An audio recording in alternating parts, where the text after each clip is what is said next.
प्राचीन मिस्र, pharaoh, pyramid और रहस्यों की भूमि। हजारों साल पहले के बारे में सोचो, जब नील नदी के किनारे ताकतवर राजा राज करते थे। ये महान सभ्यता 3000 साल से भी ज्यादा समय तक फलती फूलती रही और अपने पीछे शानदार स्मारक और दिलचस्प कहानियां छोड़ गई। चलो समय में पीछे चलते हैं और इस दिलचस्प युग के रहस्यों से पर्दा उठाते हैं। प्राचीन मिस्र के लोग अविश्वसनीय रूप से कुशल बिल्डर, कलाकार और कहानीकार थे। उन्होंने अपने जीवन के बारे में अपने मकबरे और मंदिरों में सुराग छोड़े। ये सुराग हमें उनके विश्वासों, उनके दैनिक जीवन और मृत्यु के बाद के जीवन के लिए उनकी आशाओं के बारे में बताते हैं।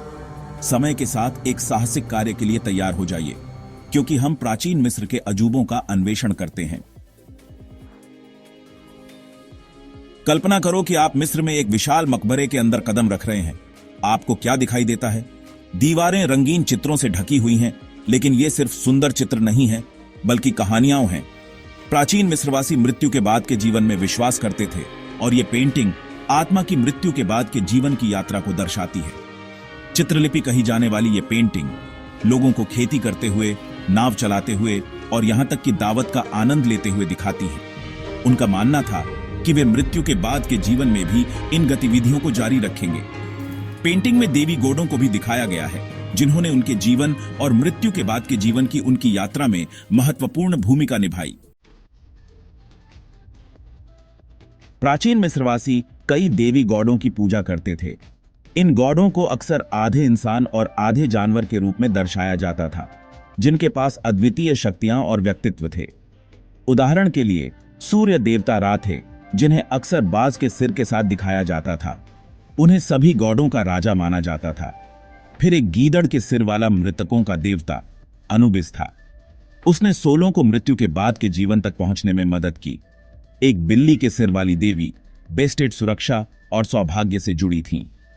इन आकर्षक देवी गॉडों ने प्राचीन मिस्रवासियों के दैनिक जीवन और विश्वासों में महत्वपूर्ण भूमिका निभाई।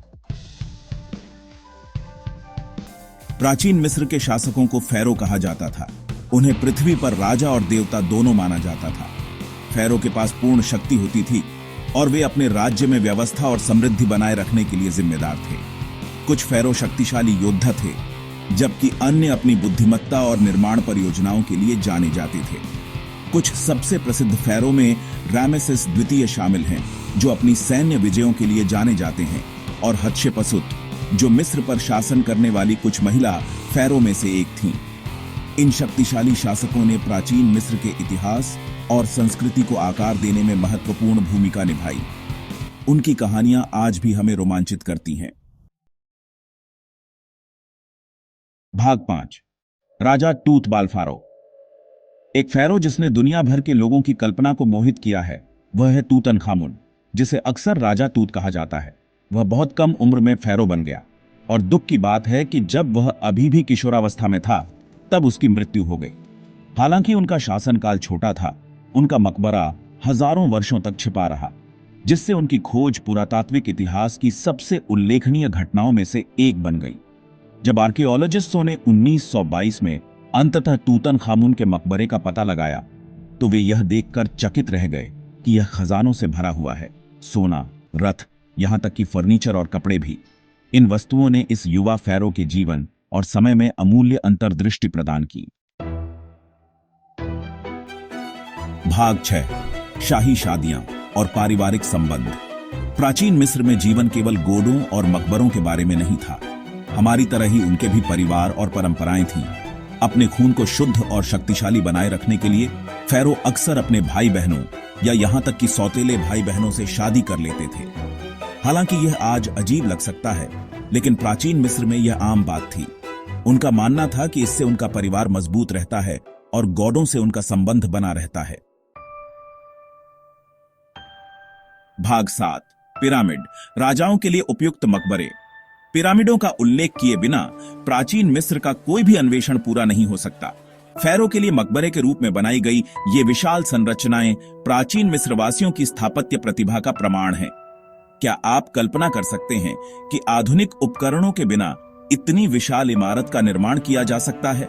सबसे प्रसिद्ध पिरामिड गीजा के पिरामिड हैं, जो फैरो के रहस्यों की रक्षा करते हुए लंबे और गर्व से खड़े हैं। इन अविश्वसनीय स्मारकों के निर्माण में हजारों कुशल श्रमिकों और वर्षों की कठोर मेहनत लगी। पिरामिडों के अंदर आपको गुप्त कक्ष और रास्ते मिलेंगे जो सभी फैरो के दफन कक्ष की ओर ले जाते हैं, जो मृत्यु के बाद के जीवन के लिए खजानों से भरे हुए हैं। भाग 8, रेत का रहस्य, पुरातत्वविद और ममियां। क्या आपने ममियों के बारे में सुना है? प्राचीन मिस्रवासी मृत्यु के बाद के जीवन के लिए मृतकों के शरीर को संरक्षित रखने में विश्वास करते थे। उन्होंने ममीकरण नामक एक विशेष प्रक्रिया विकसित की। सबसे पहले उन्होंने आंतरिक अंगों को हटा दिया और फिर शरीर को सावधानी पूर्वक सनी की पट्टियों में लपेट दिया। इससे शरीर को हजारों साल तक सुरक्षित रखने में मदद मिली। प्राचीन मिस्र के रहस्यों को उजागर करने में पुरातत्वविद महत्वपूर्ण भूमिका निभाते हैं। वे अतीत के बारे में सुराग खोजने के लिए मकबरों और प्राचीन स्थलों की सावधानी पूर्वक खुदाई करते हैं। वे प्राचीन मिस्रवासियों के जीवन और विश्वासों को समझने के लिए मम्मियों, चित्रलिपि और कलाकृतियों का अध्ययन करते हैं। भाग 9, प्राचीन मिस्र की विरासत, एक कालातीत आश्चर्य। प्राचीन मिस्र अपनी भव्यता और रहस्य से हमें मोहित करता रहता है। विशाल पिरामिडों से लेकर जटिल चित्रलिपि तक इस सभ्यता ने इतिहास पर एक अमिट छाप छोड़ी है। गणित, खगोल विज्ञान और चिकित्सा में उनकी प्रगति ने दुनिया भर की संस्कृतियों को प्रभावित किया। आज भी हम उनकी कला, वास्तुकला और कहानियों से सीखते रहते हैं। इसलिए अगली बार जब आप किसी पिरामिड या ममी की तस्वीर देखें तो उस अविश्वसनीय सभ्यता को याद करें जिसने उन्हें बनाया था। उनकी विरासत जीवित है जो हमें अपनी दुनिया और मानव जाति के आकर्षक इतिहास के बारे में और जानने के लिए प्रेरित करती है।